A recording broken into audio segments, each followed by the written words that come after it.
नमस्कार प्यारे विद्यार्थियों। आज की कक्षा में हम चट्टानों के प्रकार के बारे में चर्चा करेंगे। पूर्व की कक्षा में हमने चट्टान की परिभाषा, चट्टानों की उत्पत्ति और चट्टान चक्र के बारे में चर्चा की। आज की कक्षा में हम चट्टानों के जो प्रकार हैं, मुख्य रूप से अगर हम देखें तो चट्टानों के 3 प्रकार होते हैं: आग्नेय चट्टान, अवसादी चट्टान व केंद्रीय चट्टान।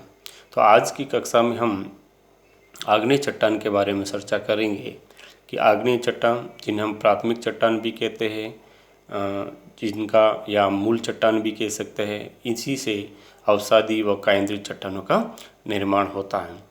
क्योंकि यह पृथ्वी धरातल पर सबसे पहले बनी चट्टानें हैं, इसलिए इन्हें प्राथमिक चट्टानें कहा जाता है।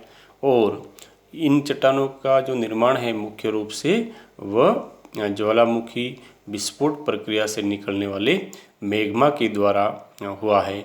इसी कारण या मैग्मा के बाहर निकलने से धीरे धीरे ठंडा होकर जमा होने से हुआ है। इस कारण हम इन्हें आग्नेय चट्टान भी कहते हैं या प्राथमिक चट्टान भी कहते हैं। अब हम यदि इन चट्टानों की बात करें तो ये चट्टान है या इनकी विशेषताओं की बात करें तो ये चट्टानें रवेदार होती है, यानी इनमें जो कणों की जो बनावट होती है वो मोटे आकार की हो सकती है या छोटे आकार भी होती है। अन्य रवों का जो आकार होता है वो मुख्य रूप से इन लावा के ठंडा होने की दर पर निर्भर करता है। दूसरी हम विशेषता देखें तो इनमें जीवा अवशेष यानी जीवाश्म का अभाव पाया जाता है, क्योंकि तप्त व गर्म मैग्मा के कारण जो फॉसिल्स होते हैं या जो अवशेष होते हैं, जीवों के अवशेष होते हैं, वो समाप्त हो जाते हैं। या इन चट्टानों को निर्माण पृथ्वी की उत्पत्ति काल से ही देखा जाता है। इस कारण से इनमें लंबे समय तक जो फॉसिल्स है वो उनके अवशेष नहीं रह पाते हैं। तीसरी हम विशेषताओं की बात करें तो इनमें जो संधि है यानी जो जॉइंट होते हैं, यानी जो संधि चट्टानों में जो जॉइंट होते हैं उनका जो अभाव पाया जाता है। और इनमें है जो परतें नहीं पाई जाती हैं। जो अवसादी चट्टानों में जो परत दर परत जो लहर पाई जाती हैं वो इन परत दर परत चट्टानों का या इनमें लहरों का अभाव पाया जाता है। और ये चट्टानें हैं, इनका जो निर्माण है ज्वालामुखी प्रक्रिया से संबंधित है। यदि हम इन चट्टानों के आर्थिक महत्व की बात करें तो इन चट्टानों का सर्वाधिक महत्व है, क्योंकि इनमें बहुमूल्य जो खनिज होते हैं, जैसे लोहा है, हीरा है, सोना है, चांदी है, वो पाए जाते हैं। और मकान बनाने हेतु जो बहुमूल्य जो इमारती जो पत्थर जैसे ग्रेनाइट है, बेसाल्ट है, डोलाइट है, जो सड़क निर्माण में काम आते हैं, इनका ये भी आग्नेय चट्टानों से ही प्राप्त होते हैं या उन्हीं का एक रूप होता है। और ये चट्टानें कठोर व अप्रवेशी होती है और इन कारण इनमें जो जल होता है वो गहराई में मिलता है। और अनाच्छादन व अपर्दन की जो प्रक्रिया होती है, यानी अपर्दन इन चट्टानों का बहुत कम होता है या बहुत कठिनाई से होता है, क्योंकि इन पर ये कठोर होती है और मौसम का प्रभाव कम देखने को मिलता है। अब यदि हम इन चट्टानों के प्रकार की बात करें, मुख्य रूप से आग्नेय चट्टान के प्रकार, तो खनिजों की संरचना है, रंग है, कणों की बनावट है या उसका आकार है या उत्पत्ति प्रक्रिया। मुख्य रूप से हम उत्पत्ति प्रक्रिया के आधार पर इन आग्नेय चट्टानों की चर्चा करेंगे। तो उत्पत्ति के आधार पर ये चट्टानें 2 प्रकार की होती है: आंतरिक आग्नेय व बाह्य आग्नेय। और आंतरिक आग्नेय में भी पातालीय आग्नेय व मध्यवर्ती आग्नेय, और बाह्य आग्नेय में विस्फोट के आकार पर और शांत प्रकार की चट्टानों के बारे में चर्चा करेंगे। कणों के आकार पर यदि हम चर्चा करें तो बड़े कण वाली जो होती है, जैसे ग्रेनाइट है, डायोराइट है, ये बड़े का आकार की चट्टानें होती है। और मध्यम कणों में बम है, लेपिली है, ब्रेसिया है। बारीक कणों में बेसाल्ट है, आपके डाइक है, सिल है। और जो कणहीन जो होती है उनमें प्यूमिक व ऑब्सीडियन चट्टानों के रूप में ये हम देख सकते हैं। इसी आधार पर हम रासायनिक संगठन या संरचना के आधार पर आग्नेय शैलों की संरचना करें तो अम्ल प्रधान व बेसिक आग्नेय के बारे में हम चर्चा करते हैं। तो सबसे पहले हम आंतरिक आग्नेय या उत्पत्ति प्रक्रिया के आधार पर आग्नेय शैल की चर्चा करेंगे। तो उत्पत्ति प्रक्रिया के आधार पर या उत्पत्ति प्रक्रिया के आधार पर सबसे पहले जो चट्टानों का जो प्रकार देखा जाता है वो आंतरिक आग्नेय शैल के रूप में हम देख सकते हैं। तो अंतर्जात आग्नेय या आंतरिक जो आग्नेय शैल है वो ज्वालामुखी उद्गार के समय मैग्मा के ऊपर की तरफ अग्रसर होकर धरातल के ऊपर न पहुंचकर धरातल के अंदर ही ठंडा होकर ठोस रूप धारण कर लेता है। यानी जब ज्वालामुखी विस्फोट होता है तो विस्फोट की जो शक्ति जो अंतर्जात जो बल होता है वो कम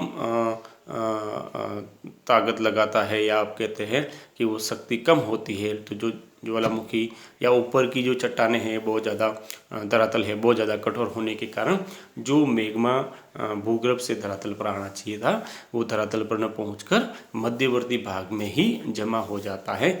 तो उन्हें हम अंतर्जात आग्नेय चट्टान के नाम से जानते हैं। और इसमें दो प्रकार की, इनको भी दो प्रकार में बांटते हैं। एक तो पाताली अंतर्जात होता है, इनका निर्माण पृथ्वी की अत्यधिक गहराई में होता है और इस कारण इन्हें हम पातालीय कहते हैं, क्योंकि वहाँ तापमान अधिक होने के कारण इनके ठंडा होने की जो गति होती है वो धीमी होती है। इस कारण इनमें जो कणों का जो आकार होता है वो थोड़ा बड़ा होता है। और इनका जो मुख्य जो उदाहरण हम देख सकते हैं, जो ग्रेनाइट जो सेल है वो इसका मुख्य उदाहरण है। इसी तरह से हम मध्यवर्ती चट्टानों की बात भी करें तो मध्यवर्ती जो आग्नेय जो सेल है इसका जो निर्माण यदि हम देखें तो जो पृथ्वी की जो आंतरिक जो परतें होती है उसमें मैग्मा जो होता है वो जमा हो जाता है, या उसके जो मध्यवर्ती जो चट्टानें होती है उनकी दरारों में या छिद्रों में या नली में जो लावा जमकर ठोस हो जाने से इस प्रकार की सेलों का निर्माण होता है। तो इस प्रकार की सेलों के निर्माण में जो मुख्य रूप से जो अपर्दन की प्रक्रिया होती है और अपर्दन के परिणाम स्वरूप कई हजारों साल बाद जो मध्यवर्ती जो आग्नेय सेल होती है वो धरातल पर दिखाई देने लगती है। तो उनमें भी हम प्रकार देखें तो बेथोलिथ होता है, लोपोलिथ है, फेकोलिथ है, लोकोलिथ है, सिल और डाइक के रूप में हम देख सकते हैं। तो जो बेथोलिथ होता है वो एक जर्मन भाषा का शब्द होता है और जिसका अर्थ होता है बहुत ही गहराई से लिया जाता है, और ये लंबे असमान व घुमद के आकार में उभरे हुए होते हैं जिनके किनारे हैं जो खड़े ढाल वाले व नुकीले होते हैं, और इनका जो आधार तल है बहुत अधिक गहराई पर होता है और ऊपरी जो भाग होता है अत्यधिक उबड़ खाबड़ होता है, और इनकी रचना में ग्रेनाइट चट्टानों का योगदान रहता है। इसी तरह से लोकोलिथ की हम चर्चा करें तो ये जो पृथ्वी धरातल के निकट होता है वो मैग्मा का जो गुंबदाकार आकार में जमा हो जाता है और उसका उत्तल ढाल जो होता है वो उत्तल होता है, और इस प्रकार की जो चट्टानें हैं वो परतदार सेलों में देखने को मिलती हैं। दूसरी हम अगर बात करें इनमें तो फेकोलिथ की बात करें, तीसरी जो प्रकार होता है वो ज्वालामुखी उद्गार के समय जो मोड़दार जो पर्वत होते हैं उनकी जो अपनति व अभिनति में जो मैग्मा का जमा हो जाता है तो उसे हम फेकोलिथ कहते हैं। वो लोपोलिथ होता है जब मैग्मा का जमाव धरातल के नीचे तस्त्रीनुमा या सिसली बेसिन में तस्त्रीनुमा हो जाता है तो हम इसे हम कहते हैं लोपोलिथ कहते हैं। और सिल होता है जब मैग्मा का जमाव मध्यवर्ती चट्टानों में परतदार तथा रूपांतरित सेलों की परतों में जो होता है वो हॉरिजेंटल रूप से या समांतर रूप से मोटी परत के रूप में हो जाता है तो वो सिल कहलाता है, और जो पतली परत में होता है तो वो सीट कहलाता है। इसी तरह हम डाइक की चर्चा करें तो डाइक जो होती है सिल और सीट और डाइक में मुख्य डिफरेंस ये है कि सील में जो मैग्मा का जमाव होता है वो पतली व मोटी परतों के रूप में देखने को मिलता है, और डाइक में जो होता है वो मैग्मा का जमाव है जो हॉरिजेंटल न होके एक वर्टिकल रूप में देखने को मिलता है। इसी तरह से यदि हम चर्चा करें कि मध्यवर्ती जो आग्नेय जो सेल होती है इनमें हमने जो चर्चा की है मुख्य रूप से बेथोलिथ है, लोकोलिथ है, लोपोलिथ है, फेकोलिथ है, सिल्वर डाइक है। अब हम बात चर्चा करें कि बाह्यवर्ती जो अग्नि जो सेल होती है उनका निर्माण कैसे होता है। तो जब तरल मैग्मा या लावा जो होता है, जो भूगर्भ से धरातल के ऊपर आकर जमकर ठोस होता है और चट्टान का रूप धारण करता है, तो इससे जो बाह्य आग्नेय सेलों का निर्माण होता है। इन हम ज्वालामुखी सेल भी कहते हैं और इनमें रवों की जो मात्रा है वो नहीं मिलती है, या रवे जो होते हैं वो बहुत ही छोटे छोटे आकार के देखने को मिलते हैं, क्योंकि जब लावा बाहर निकलता है तो उसके आसपास के वातावरण में जब लावा फैल जाता है या तापमान बहुत कम होने के कारण बहुत जल्दी ठंडा हो जाता है, इस कारण से इनमें रवों का अभाव पाया जाता है। और बेसाल्ट जो चट्टान है, ग्रेबो है, इसके प्रमुख उदाहरण हैं। और इनमें हम देखते हैं कि इन्हें भी हम दो प्रकारों में बांट सकते हैं, एक तो विस्फोट के आधार पर निर्मित और एक शांत उद्गार के आधार पर। यानी विस्फोट उद्गार में ये होता है कि ज्वालामुखी उद्गार जब काफ़ी तीव्र गति से होता है तो पदार्थ विभिन्न आकार व प्रकार व ऊंचाई तक जाकर पुनः सतह पर आकर जम जाते हैं। इनमें बम होता है जिनमें चट्टानों के टुकड़े बहुत ही बड़े बड़े होते हैं, लेपिली होते हैं। इनमें चट्टानों के जो टुकड़े होते हैं मटर या कांच की गोली के समान देखने को मिलते हैं। ब्रेसिया होते हैं, इनमें चट्टानों के जो कण होते हैं छोटे भी होते हैं, बड़े भी होते हैं, मिश्रित आकार में देखने को मिलता है।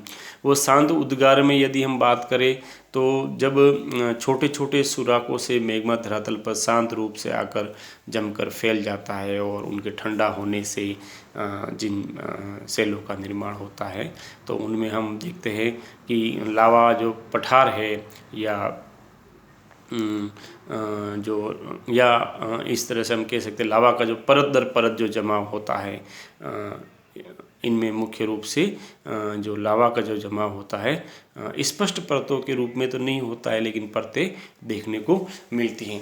इसी तरह से हम चर्चा करें आग्नेय सेलों में, तो रासायनिक जो प्रक्रिया है उसके बाद आधार पर हम अगर इसकी चर्चा करें तो इनमें भी दो प्रकार की जो सेलें अपने को देखने को मिलती है। एक तो बाह्य अपन कह सकते हैं कि अम्ल प्रधान सेलें, और दूसरी जो होती है बेसिक जो आग्नेय है उनकी हम चर्चा करेंगे। तो रासायनिक संरचना में हम मुख्यतः देखते हैं कि सिलिका की जो मात्रा है वो कितनी है। तो सिलिका की मात्रा के आधार पर हम रासायनिक संगठन के आधार पर चट्टानों को दो भागों में बांटते हैं। एक तो अम्ल प्रधान या अपन एसिड सेल कहते हैं, इसमें जो सिलिका की जो मात्रा होती है वो 65 से 85% तक होती है और इसका घनत्व होता है 2.7 से 2.8 ग्राम घन सेंटीमीटर तक हम देख सकते हैं। और इनमें फेल्सफार, क्वार्ट्ज और लोहा की जो मात्रा है, फेल्सफार और क्वार्ट्ज की मात्रा अधिक होती है, लोहा और मैग्नीशियम कम देखने को मिलता है। और यदि हम इनमें जो बात करें तो ग्रेनाइट जो चट्टान होती है वो अम्ल प्रधान चट्टान देखने को मिलती हैं या अम्ल प्रधान चट्टानों में मानी जाती हैं। और फिर हम बात करें बेसिक आग्नेय की, तो इनमें सिलिका की जो मात्रा होती है 45 से 60% के बीच में देखा जाता है और इसका घनत्व 2.8 से 3.0 ग्राम घन सेंटीमीटर तक होता है। और इसमें जो होता है वो फेल्सफार की कमी होती है और लोहा की अधिकता होती है, इस कारण से इनका रंग रहता है लो ऑक्साइड के कारण थोड़ा सा लाल रंग का हो सकता है, या लो ऑक्साइड की अधिकता के कारण इसका रंग लाल देखने को मिलता है। और इनका अपर्दन जो होता है वो आसानी से हो जाता है।